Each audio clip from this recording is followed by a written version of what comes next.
आगे बात करें, देखें महासागरीय जल का संयोजन। महासागर और छोटे सागर 71% लगभग पूरा है ना।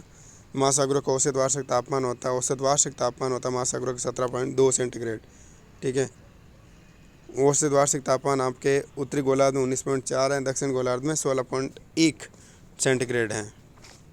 महासागरीय तापमान के वितरण को प्रभावित करने वाले कारक कौन कौन से हैं? सूर्य की किरणों का कोण भी करेगा। ब्लेजर, जितना ताप विषुवत रेखा पर प्राप्त होगा उसका 88% अक्षांश रेखा पर 68.55, ठीक है, 68.55 डिग्री पर 47% 68 डिग्री होगा, 68% होगा 55 डिग्री पर, ठीक है ना, और 47% 50 पर होगा। ऐसे देखो, 33 डिग्री पर 88%, 55 पर 68 और 70 डिग्री पर 47%, दूर पर 42, 33।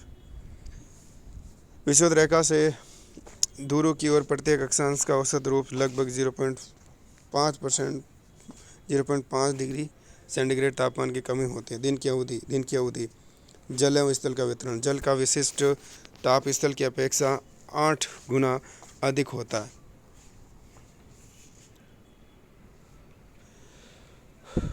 प्रतिधातुर जल का आयतन 1 डिग्री फ़ारेनहाइट बढ़ाने पर जितनी शक्ति की आवश्यकता होती है उससे 300 घनफुट वायु का तापमान 1 डिग्री फ़ारेनहाइट तक बढ़ जाता है।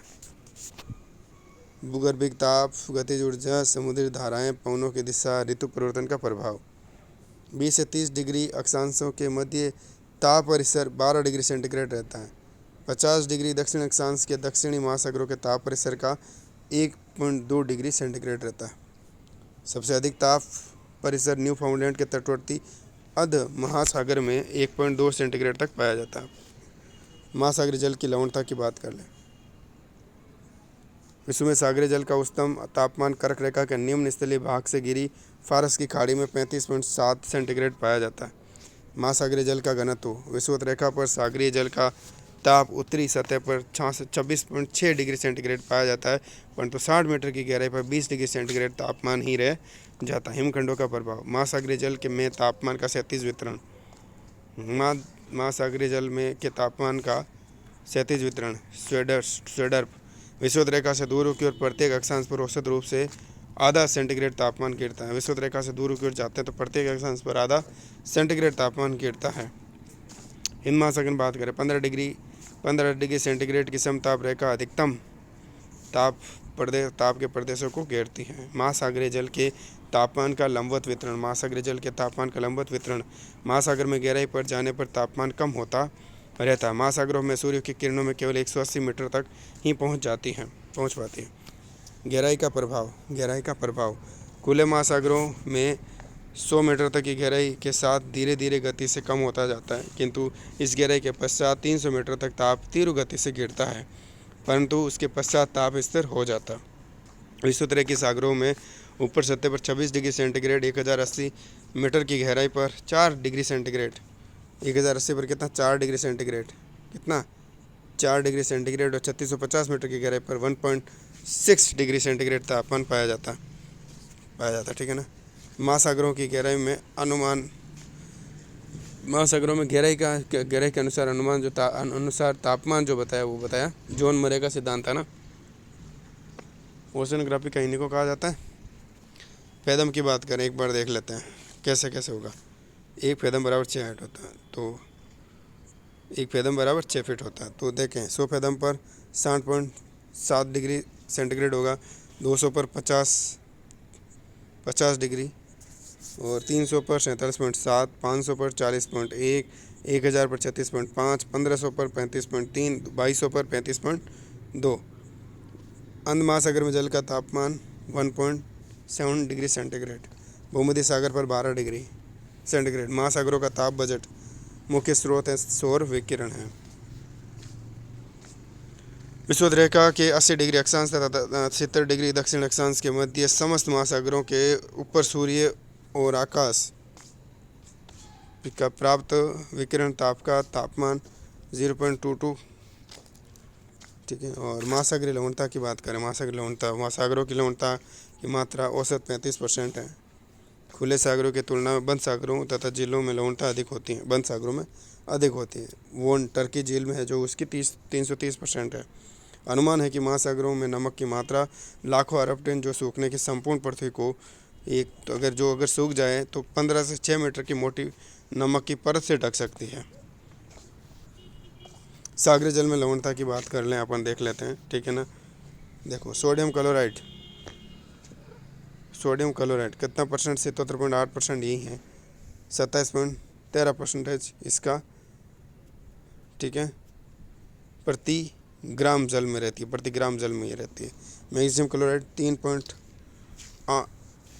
कितना है, 3.807 प्रति ग्राम में 10.9% रहती है, यानी कि सोडियम क्लोराइड, उसके बाद मैग्नीशियम क्लोराइड, फिर मैग्नीशियम सल्फेट 1.658 यानी 4.7%, ठीक है। कैल्शियम सल्फेट उसके बाद में 1.260 3.6%। Potassium sulphate 0.863 2.5%। कैल्शियम सल्फेट 123 ग्राम प्रति ग्राम जल में और 0.3%। मैग्नीशियम ब्रोमाइड 0.076 0.2% के साथ। नदियों के जल में सोडियम क्लोराइड 2% ही होता है, जबकि सामूहिक जल में ये 75% पाया जाता है। नदियों के जल में 2% ही होता है, सामूहिक जल में ये 75% पाया जाता है। वाष्पीकरण अनुक्रमणपाती लवणता, ठीक है।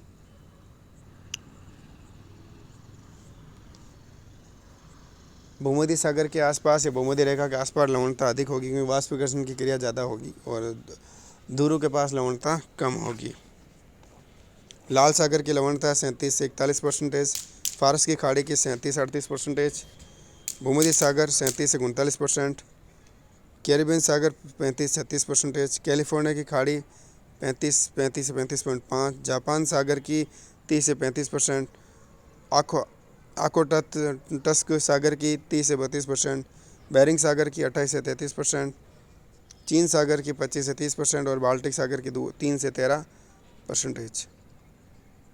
सबसे अधिक लवणता है वोन टर्की झील की 330, मर्स सागर की 238 है, ग्रेट साल्ट की 220 है। तो सबसे अधिक वोन झील तुर्की 330, मर्स सागर 238, ग्रेट साल्ट लेक 220। प्रशांत महासागर में अधिक लवणता की बात करें 15 से 30 के मध्य मिलेगी, और दक्षिण में 15 से 30 के मध्य दोनों में, ठीक है ना। अटलांटिक महासागर की बात करें, अटलांटिक महासागर में औसत लवणता 15 से 20 के मध्य मिलेगी, वो भी आपके उत्तरी गोलार्ध में। औसत लवणता जो औसत लवणता मिलेगी वो आपकी कितनी, 34.5 मिलेगी परसेंटेज के साथ। अमेजन नदी के मुहाने पर 15%, नाइजर 20%, कांगो पर 34% और राइन पर 32%। उत्तरी अटलांटिक 35.5%, दक्षिण अटलांटिक 35.3%, उत्तरी प्रशांत 34.2%, दक्षिण प्रशांत 35.2%। महासागरीय जल का घनत्व, शुद्ध जल का अधिकतम घनत्व 4 डिग्री सेंटीग्रेड पर प्राप्त होता है। शुद्ध जल का घनत्व 1.00 ग्राम सेंटीमीटर क्यूब तथा महासागरीय जल का औसत घनत्व 1.0278 ग्राम सेंटीमीटर क्यूब। किसी निश्चित तापमान पर लवणता में वृद्धि के साथ महासागरीय जल के घनत्व में वृद्धि होती है। शुद्ध जल का घनत्व 4 डिग्री सेंटीग्रेड तापमान पर 1.0 ग्राम प्रति घन सेंटीमीटर, लेकिन जब शुद्ध जल में नमक घोल दिया जाता है तो उस जल का घनत्व बढ़ जाता है, नमक घोलने पर घनत्व बढ़ जाता है। पिक्नोलाइन की बात करें, पिक्नोलाइन पूछा जा सकता है। पिक्नोक्लाइन क्या है? महासागरों में जल का घनत्व गहराई बढ़ने के साथ साथ बढ़ता है। भूमध्य रेखा के क्षेत्रों में महासागर का पृष्ठ तल का घनत्व कम होता है तथा पृष्ठतल के नीचे जाने पर तीव्र गति से घनत्व में वृद्धि होती है। इसी विशेषता के आधार पर पिक्नोक्लाइन कहा जाता है। क्या कहा जाता है? पिक्नोक्लाइन कहा जाता है। इसी विशेषता के आधार पर पिक्नोक्लाइन कहा जाता है। नमस्कार।